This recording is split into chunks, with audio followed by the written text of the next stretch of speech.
This is Scott Aspelin, your financial coach, coming back at you. I've got a challenge for all the affinity groups.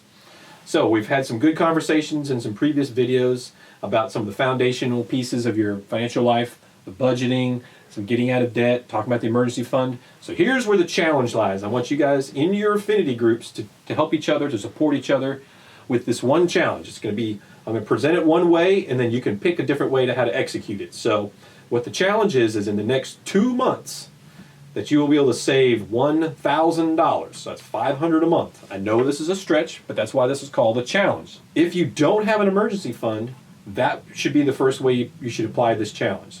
So save for that $1,000, that starter emergency fund we talked about. Now that's going to require looking back into your budget, right? We talked about how to do that. Look at what you're already spending. Where can you make some of those choices and trade-offs? Second challenge would be, if you've got your emergency fund already, and you've got some debts that you're trying to pay off, take that $1,000 in 2 months and apply that towards your debt. Again, the same principle applies. You have to look into that budget of yours and start doing the budget. Again, it all comes back to those elements that are involved with each one of these parts of the challenge. So if you don't have your emergency fund, I would advise you to do that first for the challenge. If you do have that, then I would advise you to go next to paying off debt.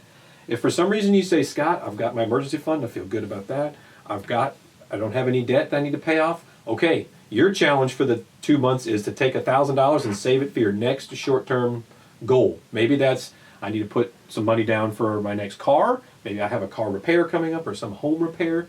So there will be something that's coming up in the short term, and we're talking, within 3 to 6 months, maybe a year, that you have coming up. So that's 3 ways you could do that. All those ways are going to require you to go back and look into your budget, okay?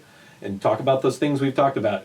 Dive into those things, be honest with your expenses, and talk about them, especially when you're married. Talk about those with each other, okay? I know you guys can do it, so go get them.